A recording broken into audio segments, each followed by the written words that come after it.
warahmatullahi wabarakatuh. Mari kita baca Al-Fatihah. Kita niatkan buat diri kita, buat keluarga kita, buat para pedagang, para pengunjung, para karyawan, untuk kita semua. Mudah-mudahan kita semua diberikan penjagaan oleh Allah Subhanahu wa taala. Al-Fatihah. A'udzu billahi minasyaitonir rajim. Bismillahirrahmanirrahim. Alhamdulillahirabbil alamin, arrahmanir rahim, maliki yaumiddin. Iyyaka na'budu wa iyyaka nasta'in. Ihdinas shiratal mustaqim. Shiratal ladzina an'amta 'alaihim ghairil maghdubi 'alaihim waladdallin. Amin. Bismillahirrahmanirrahim. Alhamdulillahil hadi liman yasha'u bi fadlihi, al-mudillu liman yasha'u bi 'adlihi. Shalatu wassalamu 'ala man la nabiyya min ba'di sayyidina Muhammad wa 'ala alihi wa sahbihi. Amma ba'du, fayaqulullahu ta'ala fi kitabihil aziz. A'udzu billahi minasyaitonir rajim. Bismillahirrahmanirrahim. Qalu subhanaka la ilma lana illa ma 'allamtana innaka antal alimul hakim. Shadaqallahul azim. Kita masih membahas di kitab Arba'in An-Nawawi, hadis yang ke-24, ya, di redaksi yang paling terakhir tuh. Saya tidak bawa kitabnya, juga tadi nggak bawa tabnya, biasa bawa perlengkapan tab, cuma tiba-tiba error, nggak bisa dibuka filenya ya. Saya bacakan hadisnya di bagian terakhir. Ya ibadi innama hiya a'malukum uhsisuha lakum. Wahai hambaku, sesungguhnya setiap amal perbuatan kalian itu nanti akan diperhitungkan tuh. Di sini dikatakan a'malukum uhsisuha tuh. Allah punya sifat al-muhsi yang maha menghitung segala sesuatu dengan sedetail-detailnya tuh. Thumma ufikum iyyaha. Ya, dan kemudian nanti balasannya itu akan Allah berikan kepadamu secara sempurna di akhirat. Makanya nanti di Al-Quran itu kita akan menemukan tuh, ada kata al-maut, ada kata wafat, kemudian ada kata ajal tuh. Wafat itu artinya sempurna, Pak ya. Nah itu kalau kata wafat itu artinya sempurna. Kalau ajal itu batas waktu. Kalau al-maut, yang disebut dengan al-maut, ya kita sebut dengan kematian, sebetulnya kita bukan mati, Pak. Al-maut itu menurut ahli bahasa, salah satunya Imam Raghib Al-Asfahani, al-maut itu artinya proses perjalanan manusia dari alam yang satu menuju alam berikutnya.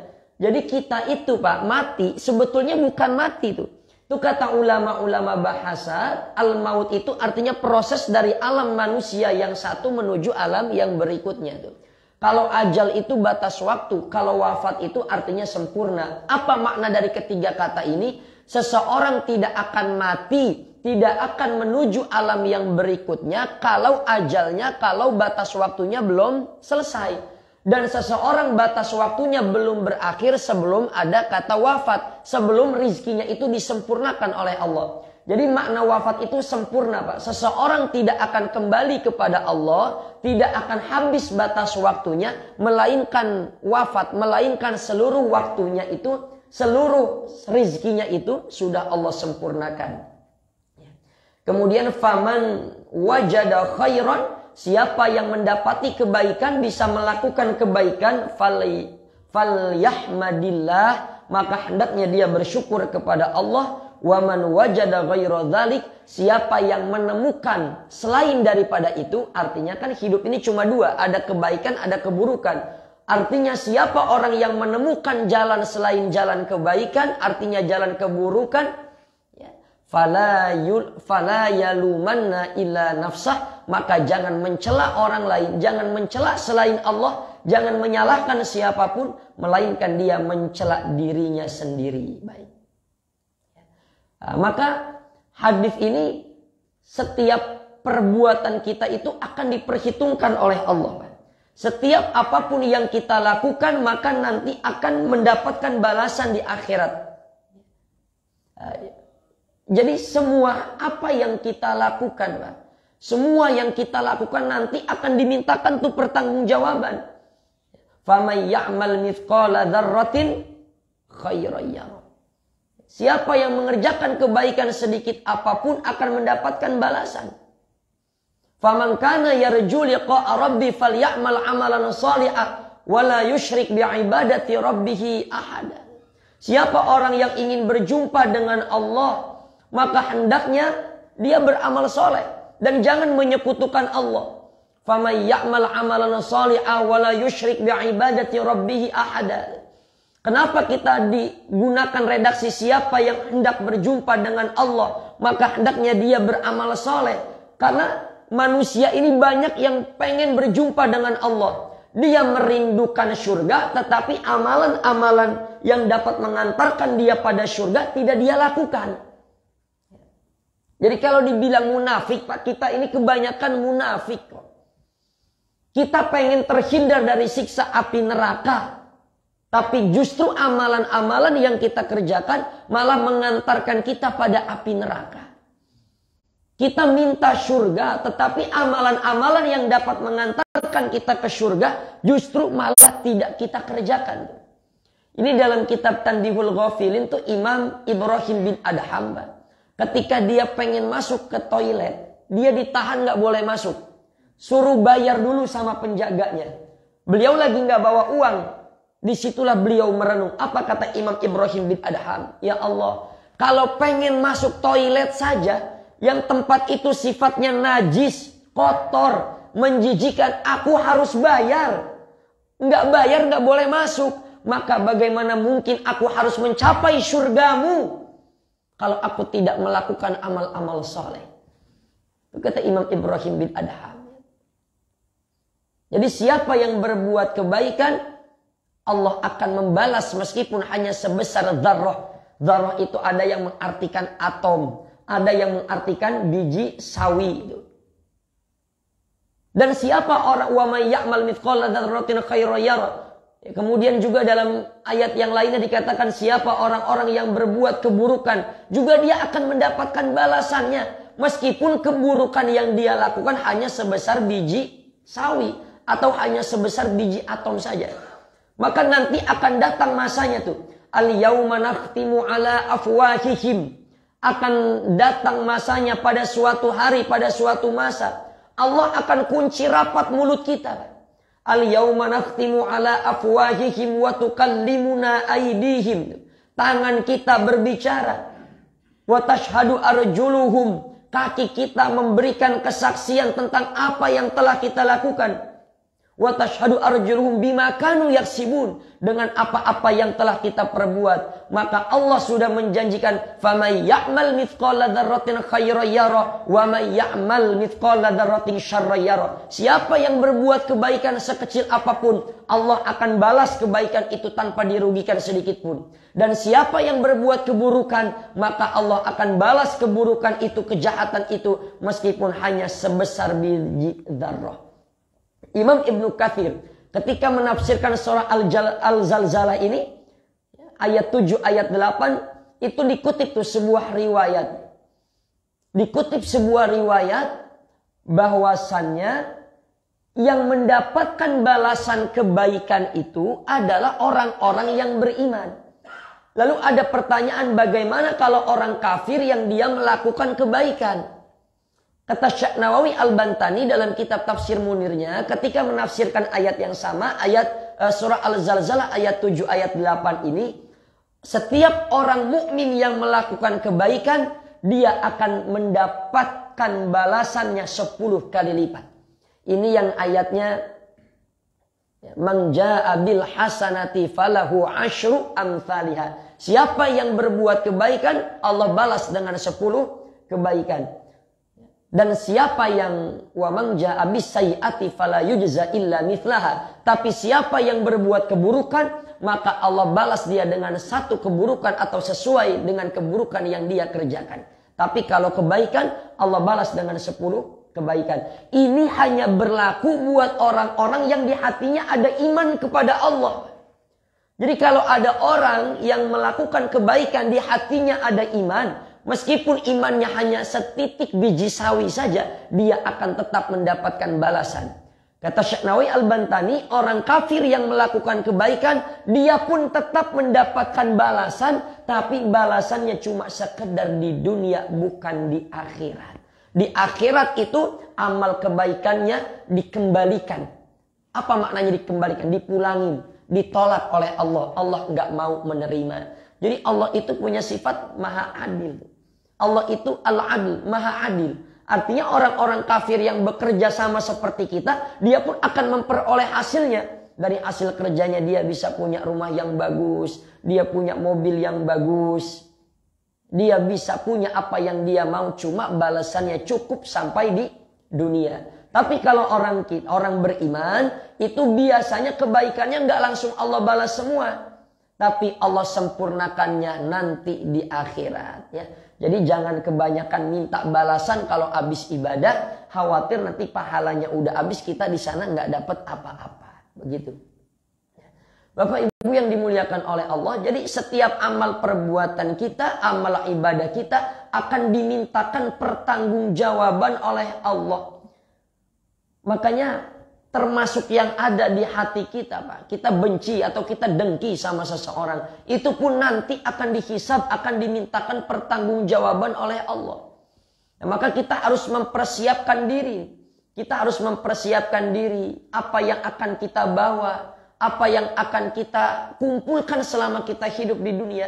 Karena hidup di dunia ini hanya alat, Pak. Dunia ini hanya fasilitas, tuh ya. Bumi ini nama makhluknya bumi, Pak. Bumi ini yang kita tempati ini namanya bumi. Bumi itu punya sifat. Apa sifatnya bumi?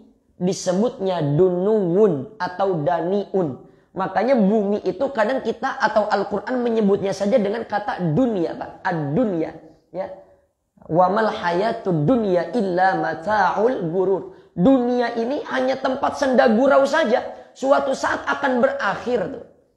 Makanya bumi punya sifat disebut dunuun yang artinya singkat. Atau disebut dengan daniun yang artinya hina. Makanya dalam kitab Minhajul Abidin kata Imam Al-Ghazali. Betapa hinanya seseorang yang dia mencari kenikmatan-kenikmatan dunia hingga dia melupakan ibadah kepada Allah. Itu orang yang mencintai kenikmatan-kenikmatan dunia dan melupakan ibadah kepada Allah. Kata Imam Al-Ghazali, orang-orang yang mencintai dunia hingga melupakan ibadah kepada Allah, dia percis seperti kerumunan seekor anjing yang sedang memperebutkan bangkai, dan bangkai itu berada di kubangan lumpur yang sangat kotor. Artinya betapa hinanya manusia ketika dia menjadikan dunia sebagai tujuan. Padahal dunia itu sebagai alat untuk mencapai dia kebahagiaan di alam akhirat. Tapi kalau versinya Syekh Nawawi Al-Bantani dalam tafsir Munirnya, ketika menafsirkan ayat wa mal hayatud dunya illa mata'ul ghurur, dunia ini hanya kesenangan sementara, hanya senda gurau, kata beliau, sebetulnya dunia ini enggak tercela kok. Dunia ini enggak tercela. Tetapi yang tercela itu adalah perilaku-perilaku manusia yang dia mencintai dunia hingga melupakan Allah. Dia menjadi budak setan, dia menjadi hamba dunia, itu yang tercela. Jadi Masya Allah, Pak. Allah itu betul-betul menggambarkan bumi ini sifatnya dunuun. Ya, atau daniun yang artinya tuh hina. Jadi kalau kita nyebut dunia, ternyata memang dunia itu sifatnya bumi yang artinya singkat. Atau yang bisa berarti hina. Jadi semua nanti akan mendapatkan balasan. Nah kemudian dalam hadis tadi dikatakan siapa yang menemukan kebaikan. Siapa yang dia berbuat kebaikan maka hendaknya dia bersyukur kepada Allah. Siapa yang menemukan kebaikan bisa melakukan kebaikan. Hendaknya dia bersyukur kepada Allah. Nah ini Syekh Nawawi Al-Bantani ketika menafsirkan salah satu ayat dalam surah Al-Fatihah, bagi kita yang sudah mampu melakukan kebaikan, bagi kita yang sudah mampu melakukan amal soleh, kata Syekh Nawawi Al-Bantani, jangan sombong, jangan merasa hebat dengan ibadahnya, jangan merasa hebat dengan sedekahnya, jangan merasa hebat dengan baca Al-Qur'annya, jangan merasa hebat dengan kebaikan-kebaikannya. Sebab apa? Sebab dia pun bisa berbuat kebaikan disebabkan karena hidayah, karena petunjuk-petunjuk dari Allah. Jadi kita nih bisa ibadah itu juga atas pertolongan Allah. Maka kan kita selalu minta, ya Allah tunjukkanlah kepada kami jalan yang lurus. Tunjukin kepada kami jalan yang benar. Sebab banyak Pak kebaikan-kebaikan yang belum kita lakukan. Nah, jadi kita selalu minta tolong kepada Allah supaya badan kita ini dimudahkan dalam beribadah kepada Allah. Barangkali kita selama ini kebanyakan minta urusan dunia. Boleh Pak kita minta urusan dunia kepada Allah itu boleh. Tapi jadikan itu sebagai sarana untuk mendekatkan diri kepada Allah. Ya Allah saya minta harta yang banyak. Jadikan saya orang kaya raya ya Allah. Supaya anak cucu saya nggak miskin. Supaya anak cucu keturunan saya ini bisa saya kuliahkan. Bisa dia mengenal agama dengan baik. Ya Allah berikan kepada saya kendaraan yang bagus. Supaya dengan kendaraan itu saya bisa bekerja dengan semangat. Bisa beribadah. Jadi sebetulnya apa-apa yang ada itu Pak. Yang kita terima baik handphone kah. Apapun yang kita gunakan. Dia punya dua potensi yang dapat mendekatkan kita kepada Allah. Tapi bisa juga punya potensi yang dapat menjauhkan kita dari Allah. Ya ini HP saja kan Pak. Ya Allah zaman dulu kalau guru kita ngajar itu bawa-bawa kitab Pak. Kadang kitabnya udah pada sobek ya. Tapi kadang guru-guru sekarang tuh ngajarnya pakai alat ya, pakai tab, pakai handphone begitu ya. Karena di dalamnya itu juga banyak kitab juga. Malah ini ada aplikasi Pak. Ini kalau kita beli, itu kalau kita beli bukunya itu bisa puluhan juta. Tapi dengan adanya teknologi semua buku dikumpulkan, semua kitab dikumpulkan itu bisa jadi satu dalam satu tab ini. Asal ada kuotanya saja tuh ya. Nah jadi tapi kalau dosen saya Pak Profesor Said Agil Munawar tuh itu beliau dulu mantan menteri agama tuh difitnah akhirnya dipenjara tuh ya dituduh korupsi itu Prof Said Agil Munawar tuh ahli hadis ahli usul fikih seorang habib beliau kalau ngajar Pak itu ngajar di mana-mana nggak bawa kitab nggak bawa tab juga jadi ilmunya udah di otak Pak. Kitab Riyadhus Shalihin itu kan ada berapa jilid itu ya ada cetakannya yang 1 jilid ada yang cetakannya 2 jilid tuh. Itu kitab Riyadhus Shalihin itu Pak. Itu dihafal dalam otaknya ketika masih kecil. Jadi kalau beliau ngajar itu nggak pakai kitab, nggak bawa-bawa HP begini, enggak Pak. Kalau ustadz sekarang ya termasuk saya kan ilmunya masih di HP Pak. Ilmunya masih di laptop tuh. Maka kata beliau, kata Prof. Said Agil Munawar, ustadz sekarang ilmunya tuh di HP. Atau ilmunya di laptop. Begitu laptopnya rusak, HP-nya mati, ilmunya ikut hilang. Karena ilmunya masih di HP tuh. Ya. Nah, jadi semua nanti kata Allah siapa yang mendapatkan kebaikan maka hendaknya dia bersyukur kepada Allah. Tapi siapa yang melakukan keburukan maka hendaknya dia jangan menyalahkan siapapun kecuali menyalahkan dirinya sendiri. Apa maknanya begini? Allah itu maha berkehendak. Ketika Allah maha berkehendak, Allah berikan kepada kita berkehendak untuk ngapain aja Pak. Jadi jangan seperti Paham itu paham Jabariyah yang mengatakan saya bermaksiat semua karena takdir dari Allah. Ini kan pemahaman yang menyimpang. Jadi Allah itu maha berkehendak. Allah ketika punya sifat maha berkehendak, Allah berkehendak untuk kita supaya kita juga berkehendak. Jadi semua atas izin Allah kita bisa melakukan perbuatan baik, Allah kehendaki kita. Ketika kita melakukan perbuatan buruk, berarti Allah menghendaki kita. Jadi sebetulnya diri kita ini diberikan kehendak oleh Allah terserah mau ngapain aja. Cuma nanti akan dimintakan pertanggungjawaban. Makanya Rasulullah saja diingatkan tuh. Dalam kitab Tanbihul Ghafilin. Dalam kitab Nasaihul Ibad Syekh Nawawi Al-Bantani. Ketika malaikat Jibril datang kepada Rasulullah. Ya Muhammad aish ma syi'ta fa innaka mayyitun. Ya Muhammad berbuatlah semaumu fa innaka mayyitun. Tapi engkau nanti akan menjadi mayit. Artinya orang kalau sudah menjadi mayit berarti kan akan menuju proses dimintakan pertanggungjawaban. Wahdib masyita fa innaka mufariqu. Ya, cintailah apa yang kamu cintai karena suatu saat nanti engkau akan berpisah. Wa'mal masyita fa innaka majziyun bih, dan beramallah engkau tapi engkau nanti akan mendapatkan balasan. Wa'mal masyita, lakukan apa yang kamu mau. Mau judi, mau zina, mau mabuk, mau maksiat sepuasnya, lakukan. Tapi kata malaikat Jibril mengingatkan kepada Rasulullah. Sebetulnya bukan ngingetin Rasulullah Pak. Sebetulnya lagi ngingetin kita cuma melalui Nabi Muhammad. Itu bahasa sindiran. Wa'mal ma'syi'ta fa innaka majziyun bih. Berbuatlah apa yang engkau kehendaki. Tapi ingat nanti semuanya itu akan mendapatkan balasan. Siapa yang berbuat kebaikan, Allah balas dengan kebaikan. Siapa yang berbuat maksiat, maka Allah balas juga dia dengan keburukan. Kalau ada tanya jawab, saya persilakan. Iya Pak Haji, silakan. Waalaikumsalam warahmatullahi wabarakatuh. Iya. Apakah dalam kaitan tersebut yang sudah sampai itu sempurna ajalnya itu yang meninggalnya seperti apa? Apakah itu termasuk yang kecelakaan-kecelakaan? Iya, iya. Nama ini yang ada. Iya, iya betul. Iya baik. Masalah HP Ustaz. Iya. Banyak orang sekarang menyimpan hafalan Al-Quran itu dalam HP. Barusan Yasin, Al-Waqi'ah, Al-Maut, segala macam. Ya, kalau dalam HP itu barangkali maksudnya memudahkan. Iya. Tapi HP ini kadang-kadang dia bawa kencing. Lupa dia keluarkan HP, jadi di kantongnya kan maksudnya dia keluarkan, kalau keluarkan ditaruh dengan orang, barangkali begitu. Jadi bawa kencing. Baik. Hukumnya berapa? Ya baik.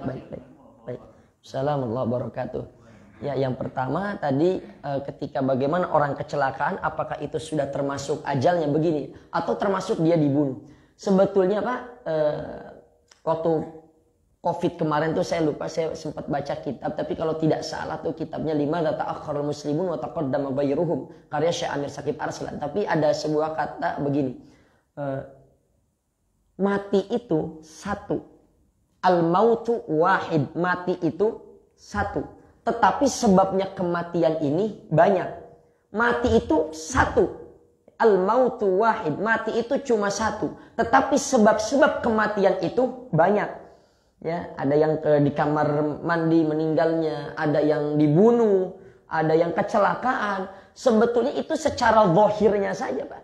Itu secara zahirnya saja. Secara zahir ada yang dibunuh, ada yang kepleset. Zahir saja, pada hakikatnya apapun caranya itu, ketika seseorang dia dibunuhkah atau kecelakaankah, itu tanda berarti ajalnya itu memang sudah tiba. Sebab kalau bicara ajal ini, makanya begini, mati itu satu sebabnya banyak. Apa sebabnya mati? Ajalnya udah datang, waktunya udah habis. Walikulli ummatin ajal fa idza jaa ajaluhum la yastakhiruna sa'ata wa la yastaqdimun. Setiap orang itu punya batas waktu, punya ajal. Kalau udah datang, nggak ada yang bisa memajukan, nggak ada yang bisa memundurkan. Saya lupa dalam ayat berapa dikatakan seseorang itu tidak akan meninggal, tidak akan mati illa biiznillah, kecuali illa biiznillah kitabam muajjala. Seseorang tidak akan meninggal dunia, melainkan semua itu terjadi dengan kehendak Allah. Jadi kan kalau kita lihat realita yang ada, Pak, kadang yang sakit nih kakeknya, udah parah. Justru yang meninggal malah cucunya, tiba-tiba kecelakaan. Ya, jadi al-mautu wahid, mati itu satu, tetapi sebab dari kematian itu banyak. Yang kecelakaan, yang dibunuh, itu cuma sebagai perantara saja, tapi nanti cuma sebagai zahirnya saja, tapi nanti dia akan dikembalikan kepada Allah itu nanti sesuai amal perbuatannya. Ini dalam kitab Riyadhus Shalihin Imam An-Nawawi meriwayatkan sebuah hadis.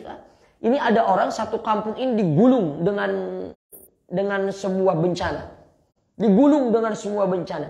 Lalu kalau tidak keliru itu Sayyidati Aisyah istri Rasulullah bertanya, ya Rasulullah, mereka digulung kena bencana itu, padahal kan di dalamnya itu masih ada orang-orang yang saleh.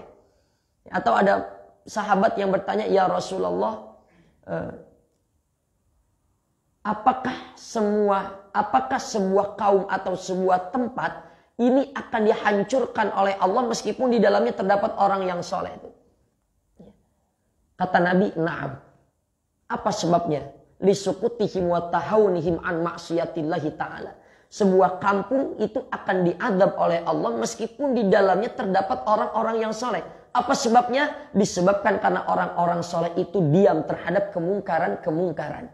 Lalu bagaimana nanti ketika datang sebuah azab ada orang soleh yang meninggal, atau ada bencana ada orang soleh yang meninggal, semua akan dibangkitkan sesuai dengan amal perbuatannya. Jadi dia dibunuh sekalipun, dibunuh sampai berapa tusukan sekalipun, kalau tidak dengan izin Allah dia tidak akan meninggal dunia. Tapi sehebat apapun fasilitas kesehatannya Pak ya, ada salah seorang presiden dulu, mantan presiden yang meninggal dunia, itu kalau tidak keliru ditangani oleh 35 dokter internasional semua. Tetap aja Pak meninggal dunia tuh. Padahal yang nanganin 35 dokter internasional. Tapi ketika Israel datang nggak bisa dia. Bahkan malaikat Israel pun nanti akan mati. Itu malaikat Israel yang kerjaannya nyabutin nyawa kita, dia juga bakalan mati, Pak. Dalam kitab Tanbihul Ghafirin itu malaikat Israel ditanya, Israel, kata Allah, ini engkau tinggal sendirian nih. Mau nyabut nyawa sendiri, apa saya yang nyabut? Israel bingung. Udahlah ya Allah, saya nyabut nyawa saya sendiri aja dah. Akhirnya Israel ini pergi, Pak, antara surga dengan neraka. Di mana nih yang enak nyabut nyawa saya? Nah, dalam kitab itu dikatakan Israel itu berhenti di antara surga dan neraka. Dia cabut nyawanya sendiri. Begitu dia cabut nyawanya sendiri, apa yang dia katakan? Ya Allah, mati itu sakit ya. Padahal dia yang nyabut sendiri. Mati itu ternyata sakit. Saya kalau tahu rasanya mati itu sakitnya kayak begini, saya bakal memperlakukan orang beriman itu lebih lembut lagi. Supaya orang beriman gak merasakan sakitnya kematian. Begitu. Jadi mati itu sakit. Jadi apapun seseorang itu meninggal, misalnya anaknya ngelempar kulit pisang. Ngelempar kulit pisang, bapaknya kepleset meninggal. Itu dohirnya saja. Kan kita secara dohir, ini gara-gara lu si anak durhaka tuh ngelempar kulit pisang sembarangan jadinya meninggal. Ya Pak ya.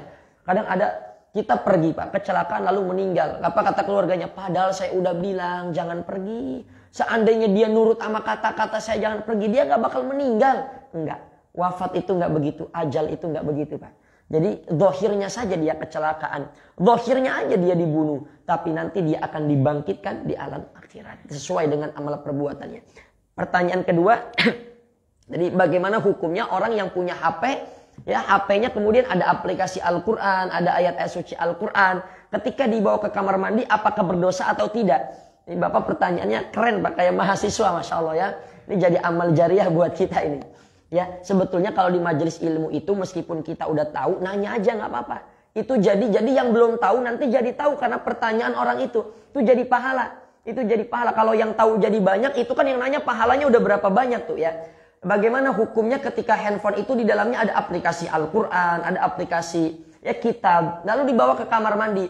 Ulama-ulama kontemporer, ulama-ulama fikih kontemporer, ulama kekinian itu sudah membahas handphone yang di dalamnya ada bacaan ayat-ayat suci Al-Quran, ada Al-Quran digital, itu boleh dibawa ke kamar mandi, boleh dibawa ke toilet selama aplikasinya itu tertutup. Jadi kalau aplikasinya ditutup, nggak dibuka, itu boleh. Dalam keadaan begini, itu boleh Pak. Dikantongin boleh. Boleh.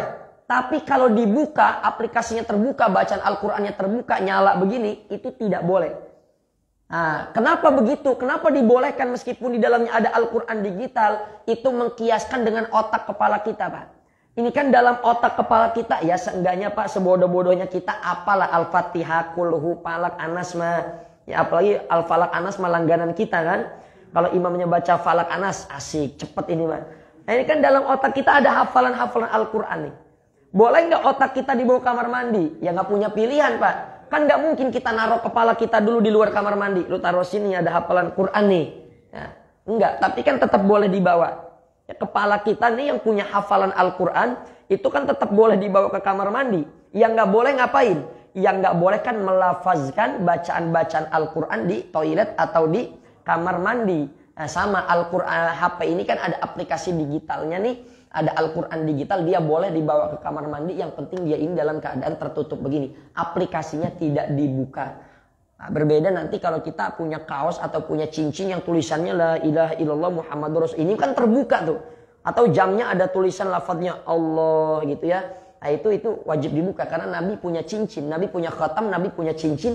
Cincinnya Nabi itu ada tulisan ya Muhammadur Rasulullah. Itu kalau beliau mau ke kamar mandi, kita sama Rasulullah disimpannya di luar Pak. Kalau Bapak ke toilet, jadi selama aplikasi Al-Quran digitalnya itu tertutup, nggak apa-apa, bawa aja kamar mandi. Kalau kita taruh luar, mudorotnya lebih gede, hilang. Begitu Pak Haji ya, Wallahualam. Ya sama-sama. Ada lagi atau udah nih? Ya, satu lagi dah. Ya, ada lagi. Udah ayo Pak, ayo silakan.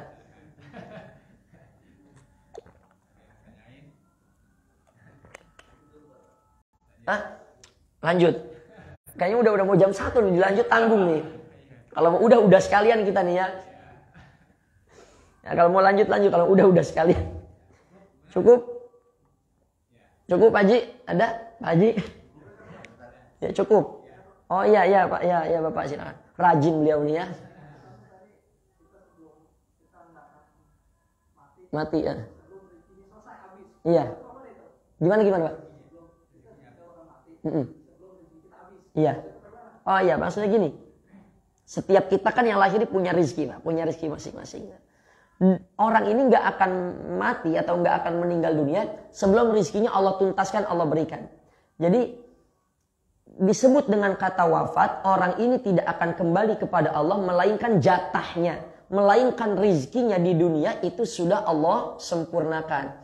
Ini ulama membuat sebuah kisah, Pak, sebuah kisah.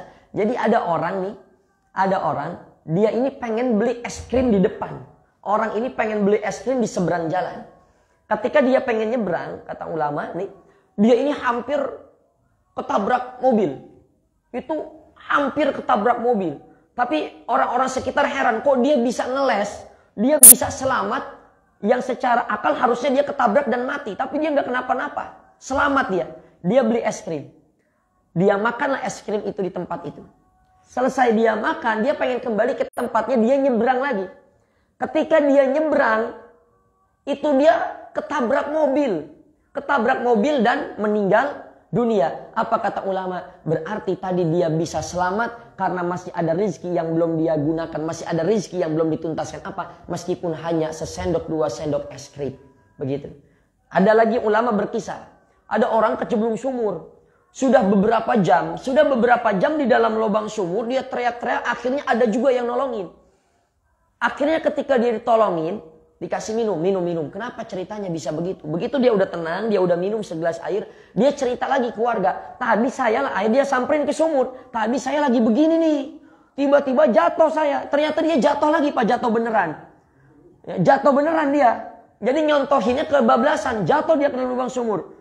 Nggak lama ditolongin, justru malah meninggal dunia. Tadi berjam-jam masuk lubang sumur nggak meninggal, ini baru sebentar tiba-tiba meninggal. Kenapa kata ulama? Tadi ternyata masih ada 1 jatah segelas minuman yang belum dia minum. Begitu. Itu analoginya. Jadi rezeki kita ini kalau sudah meninggal dunia berarti artinya rezeki kita, jatah hidup kita semua sudah selesai. Kan detak jantung itu rezeki, Pak. Gerakan nafas, lisan itu kan rezeki. Kalau rezeki kita udah habis tuh ya sudah nggak bisa apa-apa lagi. Begitu ya. Udah cukup ya, Pak? Enggak, Pak Haji? Cukup ya, baik, alhamdulillah rabbil alamin. Kurang lebihnya saya mohon maaf. Sallallahu ala sayyidina Muhammad wa ala alihi washabbihi wasallam. Assalamualaikum warahmatullahi wabarakatuh.